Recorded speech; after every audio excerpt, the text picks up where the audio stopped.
Welcome back, fellow card warriors. Get ready to witness the seismic shifts about to rock the realm of Flesh and Blood. Are you ready to explore the upcoming meta and discover which heroes will reign supreme? Well, buckle up because we're about to dive deep into the tier list. With Oldhim reaching living legend, we are going to see some drastic changes to the current meta. The list you see on the screen right now represents how I expect the upcoming metagame to look. So if that's all you're here for, there you go. For the rest of you, let's jump into it. Let's start with Lexi, a force to be reckoned with in the S tier. Lexi is an incredibly potent deck, boasting versatile strategies. However, with Oldhim's departure, Ice Lexi builds are poised to make a strong comeback. Without a true fatigue deck in the format, aggressive playstyles will dominate, and decks like Lexi shine by capitalizing on devastating on-hit discards and frostbite generation to keep their opponents in check. Simultaneously, I anticipate Briar to be the go-to aggro deck that can consistently deal high amounts of damage, even countering a mid-range Uzuri list. When it comes to Dromai, her performance has been particularly impressive against ranger decks. With the resurgence of Fi and Katsu decks, and the full aggro potential of Dash unleashed once again, Dromai could face challenges reminiscent of the past. The sheer aggression and value generation displayed by these decks may leave Dromai's dragons vulnerable to being outclassed by relentless aggro strategies.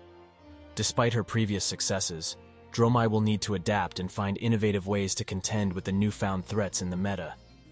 The key to Dromai's continued viability lies in finding creative solutions and leveraging her unique strengths to stay relevant amidst the changing tides. Icelander was one of the decks I was considering for a potential rise back to the top. While it's true that Icelander can achieve easy victories by chaining Channel Lake Frigids and employing well-timed interruptions, there are inherent challenges to overcome.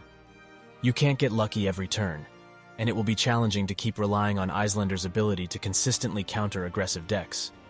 Despite her potential, the odds often favor aggro decks in finding vulnerabilities within Icelander's defense to launch relentless assaults. Once aggro gains the tempo advantage, mounting a successful comeback becomes an arduous task for Icelander. Furthermore, Icelander's preference for blocking with only 3 cards per turn to set up an arsenal further exacerbates the challenge.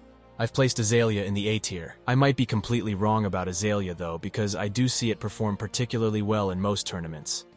It's not because I think she lacks S tier potential, but time and time again, Azalea proves herself to be a true ranger by having weird hands with either too many arrows or too many non-attacks. You might ask, isn't the same the case for Briar? And I would say yes. Yet because Briar has embodiment of Earth, her off-turns aren't as taxing as they would be playing Azalea, so I do think Briar deserves to be S tier. The split arcane damage is also an upside. Among the heroes in the lineup, one that has me buzzing with excitement is Katsu. The introduction of Bonds of Ancestry has injected new life into this deck, granting it an unprecedented level of reach and power. Bonds offers a reliable source of +4 value, often triggering the Mask of Momentum effect as well. With such an abundance of value, Katsu has the potential to shine brightly. Initially, I was tempted to place Katsu in the esteemed S tier, given the sheer amount of consistent value this hero can generate. However, we must take into account the challenges posed by the possibility of another ice meta. As a result, Katsu finds itself facing an uphill battle in such matchups. Nevertheless, let's not underestimate the resourcefulness and adaptability of Katsu players. With precise decision-making, Katsu can still overcome the odds, even in the face of Ice Lexi decks.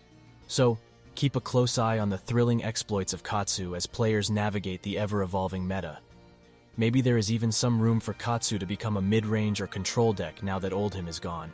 Uzuri has shown immense potential, capable of dominating matches with strategic decision-making and impactful on-hit effects. However, if you draw into too many isolate or infects, you sometimes end up in a position where you are blocking too long and the opponent keeps leaking damage. This complexity often leads to a delicate balancing act for Uzuri players. But fear not, because I firmly believe that Uzuri is just one solid release away from reaching true S-tier status. With the right support and a few key additions to her arsenal, she has the potential to become a dominant force in the meta. However, there is one formidable hurdle in her path, and that is the matchup against Dromai. Despite Uzuri running a substantial number of 6 attack cards and employing tactics like down and dirty, once Dromai seizes the tempo, mounting a comeback becomes an arduous task for Uzuri. The presence of multiple Ashwings further compounds the challenge. Nevertheless, regardless of the meta, skilled players can navigate the complexities of Uzuri's deck and achieve impressive results.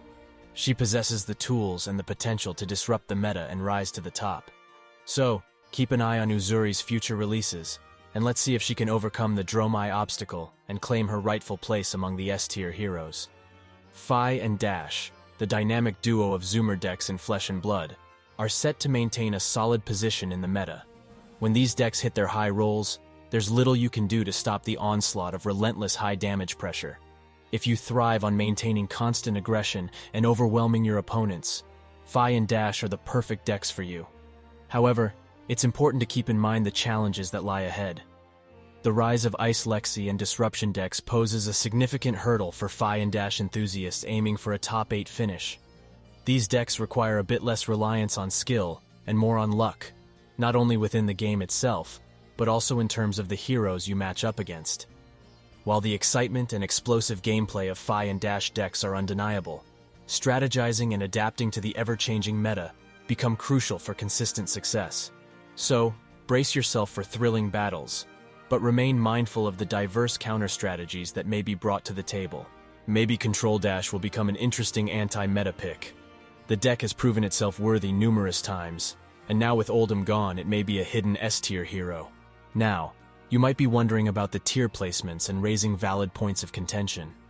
Keep in mind that these rankings are based on careful analysis of card synergies, tournament performance, and consulting Flesh and Blood experts. While individual playstyle and personal preferences, or even subtle differences in your local meta, can certainly influence hero choices, my aim is to provide a comprehensive overview of the meta. So, let's keep the discussion going, and share your thoughts in the comments what you think is going to happen. Before we wrap up, I want to extend a heartfelt thank you for being part of this amazing community. Your support means the world to me. If you haven't subscribed yet, hit that subscribe button and join our growing family of card enthusiasts. Don't forget to like this video and share it with your fellow players. Together, we can build an even stronger community. Let's reach 1,000 subs in the next few months, unlocking exciting possibilities and enabling us to bring you even better content. So stay tuned and keep the discussion alive. If you want to support me, you can do so by joining the Patreon, where I also share all my decks, and even have some guest writers sharing their knowledge. If you need Flesh and Blood coaching, it is also the place to be. Stay tuned for another Flesh and Blood video coming soon.